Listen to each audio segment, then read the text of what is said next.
Bonjour, bienvenue dans ce nouveau numéro de Rugby Magazine. Nous allons aller du côté de Colomiers aujourd'hui. Colomiers, vous le savez, c'est la proche agglomération de Toulouse. Alors comment survivre même dans l'ombre du stade toulousain? Ce sera notre dossier, mais d'abord le sommaire. C'est sa dernière année de joueur. Dimitri Zarzeski veut finir en beauté. Il rêve d'Europe. Le Biterrois est notre invité. Agriculteur le jour, rugbyman le soir, c'est la double vie de Loïc Villeneuve, la vie d'un rugbyman amateur, l'épisode 6 de notre feuilleton. Comment survivre dans l'ombre du stade toulousain, c'est le quotidien du club de Colomiers, c'est le dossier de Rugby Mag.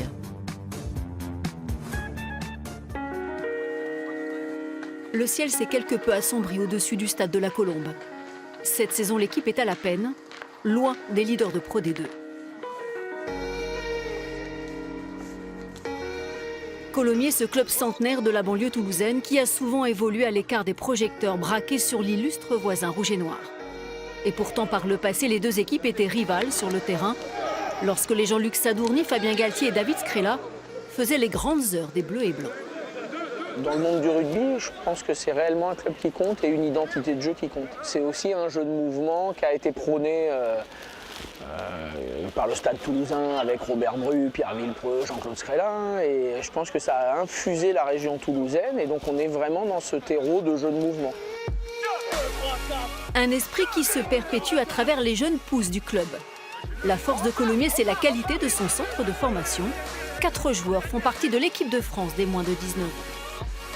Ça travaille très bien à l'école de rugby. On voit que Cadet Crabos aussi, ça a d'excellents résultats. Donc ce club est un club formateur.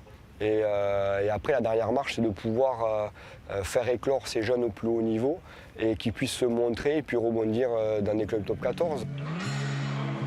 Avec un budget de 7,4 millions d'euros, Colomiers est bien loin des grosses écuries de Pro D2. Un budget qui a forcément pesé sur le recrutement. Un mercato basé essentiellement sur des prêts de joueurs évoluant dans l'élite. Oh, ça Mathias. Tout gaz? Ouais. C'est lui que tu as revu. Alors dans ce championnat très relevé, le président Alain Carré se montre réaliste quant aux ambitions du club. Le top 14, c'est pas l'objectif du club, bien sûr, ça l'a jamais été. L'ambition, elle peut être aussi d'être qualifié, de jouer des demi-finales, jouer une finale, pourquoi pas. Moi, si un jour le truc arrive, on verra ce qui se passera. Mais aujourd'hui, pour que Colomiers soit dans la durée en top 14, bon, il faut le reconnaître, ce n'est pas possible. Bien figuré pour clore en beauté 16 ans de carrière sous le maillot de l'USC, Romain Mémin viendra une fois de plus apporter son expérience.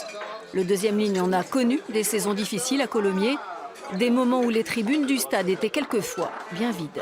On a un public sur les gros matchs, voilà. Après on a un noyau de supporters qui est fidèle depuis quelques années, mais c'est vrai que pour remplir le stade, c'est pas évident. Donc oui, bien sûr qu'on aimerait que le stade soit un peu plus rempli de temps en temps. Ça dépend aussi beaucoup des résultats ici à Colomiers. Alors pour attirer un public plus large et familial, le club offre animation et entrée gratuite à tous les spectateurs qui arrivent 2 heures avant le coup d'envoi du match.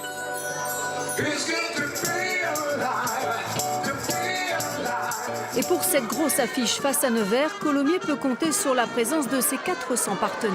C'est le point fort du club, un réseau de professionnels fidèles, à l'image de ce chef d'entreprise présent depuis 8 ans. On retrouve quand même à Colomiers aujourd'hui une force, un vrai état d'esprit, une vraie âme. C'est un club aujourd'hui qui véhicule de vraies valeurs et les gens qui les accompagnent depuis tant d'années aujourd'hui se retrouvent vraiment dans ce projet. Dans la tribune d'en face, les 2 principaux clubs de supporters se donnent beaucoup de mal pour animer les grades. Et on essaie de faire le maximum. Moi, ça fait 20 ans que je les suis et c'est mon club de cœur. J'arrive pas à aller ailleurs malgré les résultats. Et je pense qu'on est beaucoup aussi à être là, à être des fidèles et c'est important. Battu par Nevers, Colomiers est en position de relégable. Sébastien Inigo et ses coéquipiers auront bien besoin du soutien des supporters pour sortir de la zone rouge. Il fait son grand retour sur les terrains après presque 1 an d'absence et une grave blessure. Lui, c'est le Biterrois Dimitri Zarzeski qui fait sa dernière saison du côté du Racing 92 avec de grosses ambitions. Vous allez l'entendre, il est l'invité de Rugby Magazine.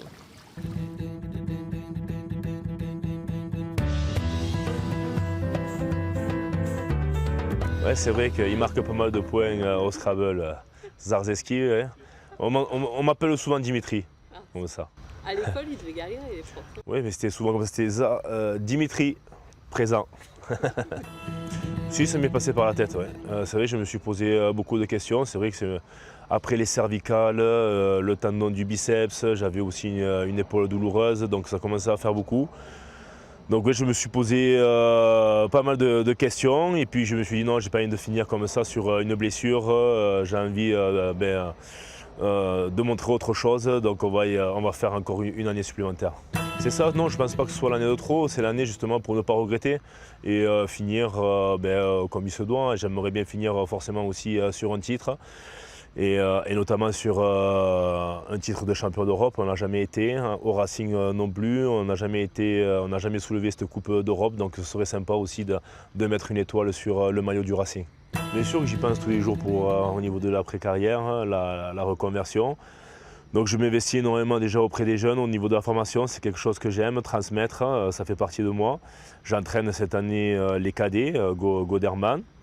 Et j'aimerais rester vraiment dans le monde du rugby. Comme vous le savez aussi avec Yannick, on a mis en place des stages de rugby max dans le sud de la France. Donc c'est quelque chose vraiment qui me tient à cœur. Et j'aimerais, oui, un jour entraîner à haut niveau. Non, pas du tout. C'est vrai qu'il y a une sacrée évolution. Mais vous savez, le rugby a toujours été un sport de combat, un sport de contact. Donc oui, on sait où on met les pieds. Si on est venu au rugby, c'est parce qu'on aime ça. On aime justement aller de l'avant, chercher l'affrontement, même si aussi on peut jouer dans l'évitement. Donc c'est ce qui fait le charme du rugby. Donc il ne faut pas dénaturer aussi notre sport. Eh bien, écoutez, on ne sait pas de quoi est fait l'avenir. Et pourquoi pas. C'est vrai que on est très attaché aussi à la SBH, ce sont nos débuts. On a été champion de France en Crabos avec Béziers, donc ça marque forcément. On a passé de bons moments à Béziers, même si on en passe aujourd'hui de très bons au Racing ensemble. Pourquoi pas, oui, mais en tout cas on redescend régulièrement à Béziers et malheureusement on n'a pas le temps d'aller voir les matchs de la SBH à la Méditerranée, mais en tout cas on les suit de près. Mon rêve le plus fou au jour d'aujourd'hui, ce serait vraiment de mettre une étoile sur le maillot, d'être champion d'Europe avec le Racing.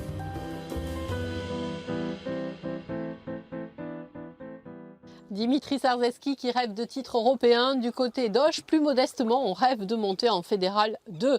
C'est le rêve évidemment de Loïc Villeneuve. Il est éleveur de canards le jour, il est joueur de rugby l'après-midi. C'est le portrait de la semaine signé Sophie Pointer, Marc Ratura. C'est l'épisode 6 de notre feuilleton. Au cœur du Piémont pyrénéen, en territoire bigorre, le petit village de Main. Un paysage vallonné où s'étend l'exploitation agricole de la famille Villeneuve. Une centaine d'hectares que Loïc parcourt chaque matin.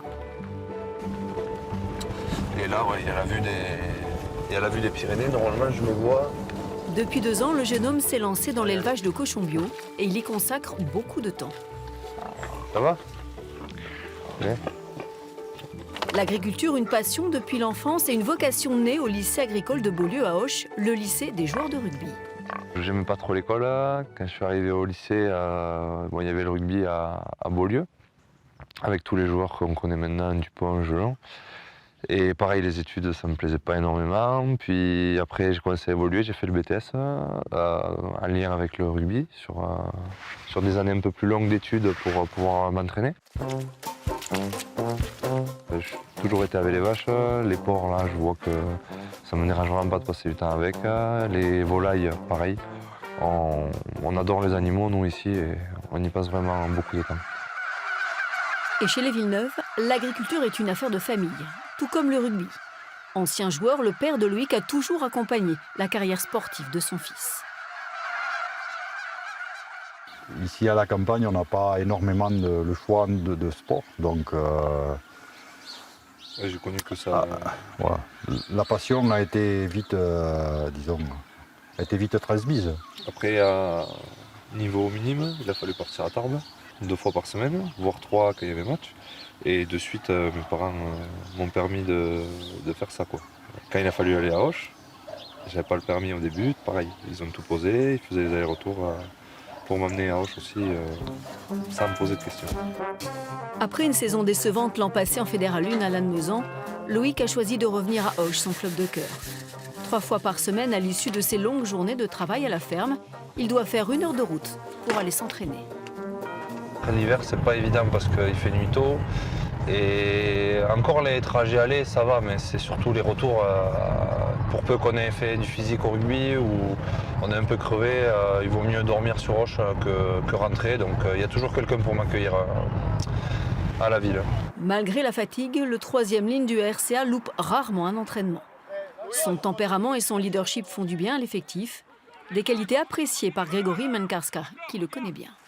Loïc, commande ce que vous voulez. J'apprécie, mais comme je dis, je ne suis pas indulgent avec lui. Donc tout ça, voilà, il faut que j'y aille passer une journée avec lui pour que je me rende compte que effectivement, c'est lourd pour lui. Mais je le sais. Toutes les équipes ont Loïc Villeneuve, agriculteur, quoi. Et moi, je suis content de l'avoir. Voilà. Loïc, lui, espère bien vivre une nouvelle aventure avec ses coéquipiers et accompagner le RCA dans sa reconquête. C'est déjà la fin de ce numéro de Rugby Magazine. Aujourd'hui, dernier test pour l'équipe de France qui affronte les Fidji. Moi, je vous donne rendez-vous samedi prochain, même chaîne, même heure. On se quitte avec notre petite playlist, bien évidemment. Allez, à samedi.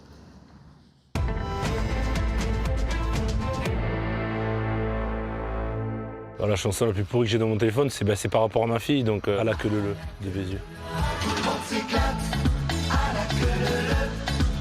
Tout le monde se marre, à la queue leu. J'aime bien Oasis Wonderwall, je pense. Today is gonna be the day that they're gonna throw it back to you. By now you should have somehow realized what you gotta do. J'aime bien la simplicité de la chanson, la guitare et la voix du frère Gallagher et puis elle est intemporelle en fait. Yeah. Maintenant qu'on se fait rare, c'est plus comme à l'époque, le business ou le rap, mais je croyais qu'on était potes. En boucle en ce moment, c'est Devenir vieux de Youssoupha. Je trouve que la mélodie, les paroles, tout est bien. Pour les rancœurs, le temps passe avec ses codes, moins de poteaux dans le cœur, plus de dollars dans le coffre, courir contre la montre ou se noyer dans l'alcool.